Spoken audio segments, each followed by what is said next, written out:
पुलावर कठडे नसल्याने बैल पुलावरून कोसळून क्षतिग्रस्त। सार्वजनिक बांधकाम विभाग यांच्या दुर्लक्षितेमुळे शेतकऱ्यांचे झाले 50 ते 60 हजारांचे नुकसान।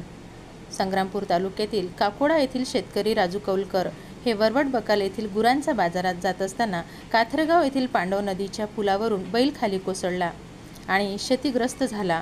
या दुर्घटनेत शेतकरी राजू कौलकर यांचे आर्थिक नुकसान झाले। तसेच काथरगाव येथील 22 जून 2023 रोजी झालेल्या महापुरामुळे पुलावरील कठडीचे नुकसान झाले आहे, म्हणून सार्वजनिक बांधकाम विभागाने ते काढून नेले। त्यानंतर ग्रामपंचायतीचे लोकनियुक्त महिला सरपंच यांनी वारंवार पत्रव्यवहार करून आणि वारंवार फोनद्वारे सुद्धा माहिती देऊन त्यांनी कठडे बसविण्याची मागणी केली होती, परंतु सरपंच यांच्या मागणीला साबा विभागाने केराची टोपली दाखवल्याने आज मोठा अपघात घडला आहे। शेतकऱ्यांचे बैलांचे नुकसान सार्वजनिक बांधकाम विभागाने द्यावे अशी मागणी बैलमालक शेतकरी कौलकर, सरपंच सौ सुवर्णा गणेश टापरे आणि समस्त गावकऱ्यांनी केली आहे।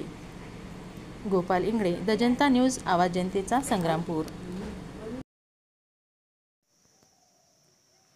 वारंवार ग्रामपंचायतीने निवेदन देऊन सुद्धा सार्वजनिक बांधकाम विभागाने या पुलाचे जे कठडे महापुरानंतर काढलेले होते ते बसवण्याची विनंती केली आणि निवेदन सुद्धा दिले। त्यांच्या या दुर्लक्षितपणामुळे आज काकोडा येथील शेतकरी राजू कौलकर यांच्या या बैलाचे नुकसान खूप मोठ्या प्रमाणात झालेले आहे।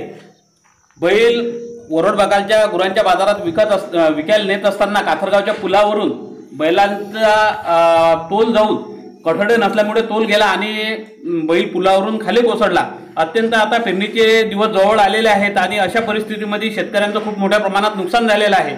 सार्वजनिक बांधकाम विभागाच्या हलगर्जीपणामुळे हे